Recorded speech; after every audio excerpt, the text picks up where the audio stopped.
Bonjour à tous et bienvenue sur Aide BTS MUC. L'objectif à travers cette vidéo, c'est de réviser l'épreuve de MGUC, donc réviser la gestion commerciale.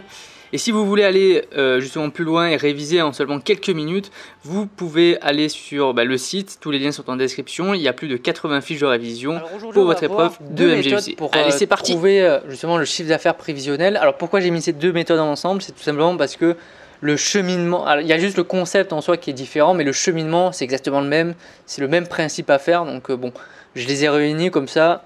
Vous voyez les deux méthodes et les similitudes qu'il y a entre ces deux méthodes. Donc il y a la méthode des points extrêmes et la méthode de la double moyenne qui s'appelle Mayer. Donc on va commencer par les points extrêmes. Donc pareil, vous avez comme la méthode de la tendance que je vous invite à aller voir, vous avez un tableau de données.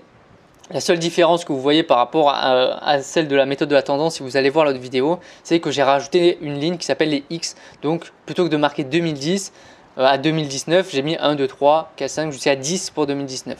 C'est tout simplement des coordonnées, hein, l'abscisse pour les X et les ordonnées pour les Y. Donc pareil, c'est la même chose. On a un graphique à faire, on va marquer tous les points. Déjà, on va déterminer, comme la méthode s'appelle les points extrêmes, les coordonnées des points extrêmes. Donc les coordonnées en point A et en point B. Ça, c'est la première chose à faire. Donc vous déterminez vos différentes coordonnées. Donc c'est 1 et 65 000. Donc 1 pour les X et 65 000 pour les Y. Et 9 pour le B, le point B, avec 98 000 en chiffre d'affaires. Donc il suffit d'aller voir l'année 2018. Deuxième étape, vous allez tracer une droite qui va relier ces deux points. C'est comme la méthode des tendances, on va relier les deux derniers points entre eux par une droite. Cette droite, elle a une équation qui s'appelle y égale ax plus b. Donc bon, ça remonte à vos cours de mathématiques au lycée, mais bon, ça on s'en fout un peu. En tout cas, la méthode est extrêmement simple, c'est une droite linéaire justement avec un coefficient qui s'appelle a et avec plus b parce qu'on ne commence pas à 0. Ça c'était un petit rappel de maths de vos années de lycée.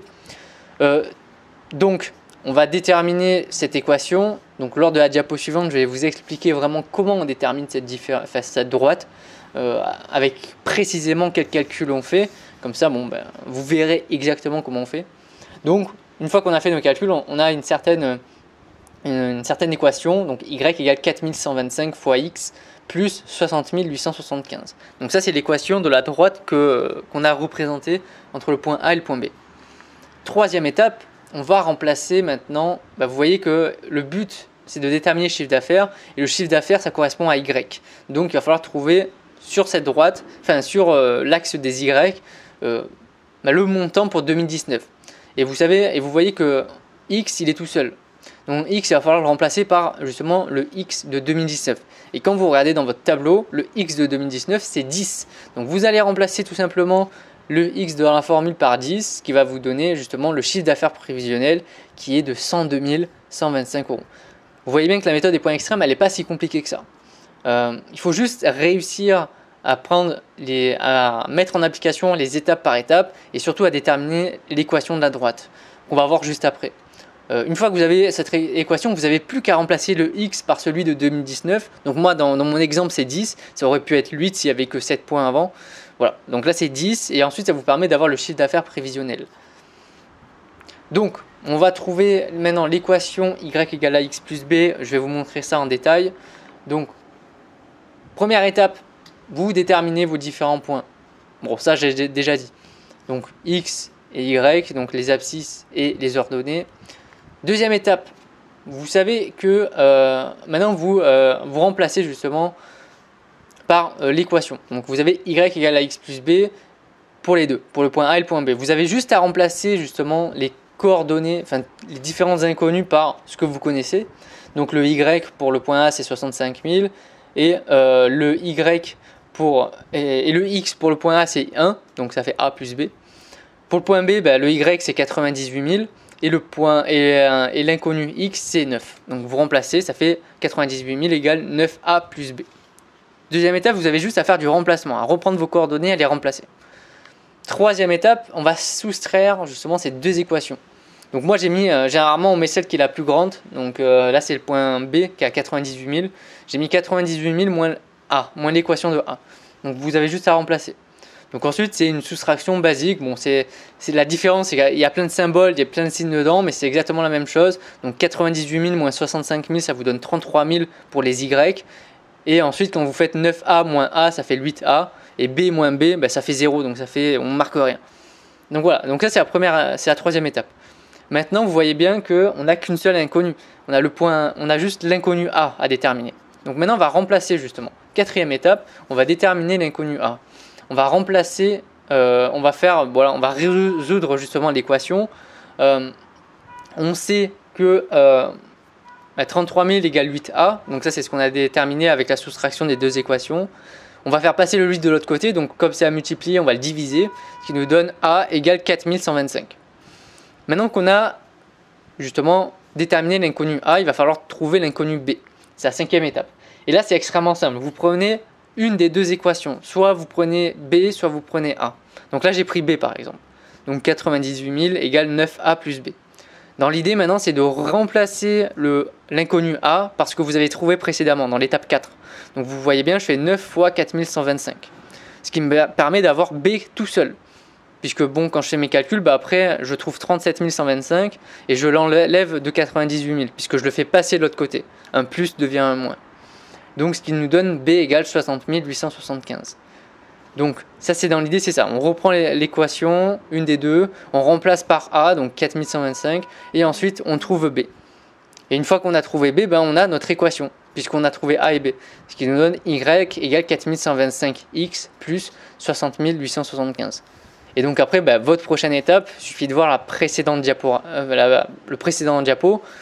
Vous remplacez X par celui de 2019, donc par 10, et vous trouvez le chiffre d'affaires prévisionnel.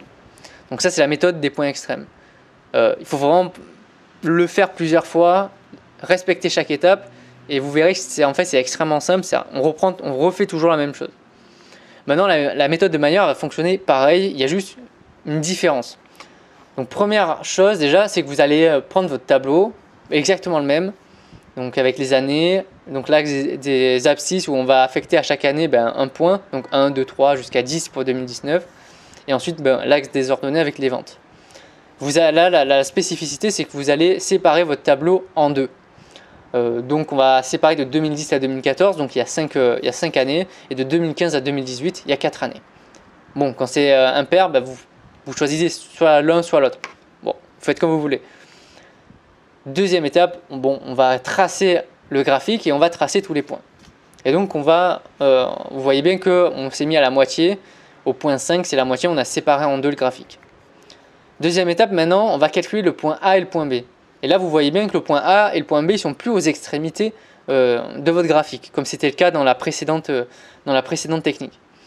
En fait, ils sont situés au milieu de chaque partie. Vous voyez bien que la partie 1 qui va de 2010 à 2014, le point A, on l'a positionné au milieu. Et celle de 2015 à 2018, le point B, on l'a positionné au milieu. Maintenant, comment est-ce qu'on fait pour les déterminer? Donc, c'est très simple. Vous avez l'axe des X. Vous prenez, on va prendre pour le point A, il est compris entre 2010 et 2014.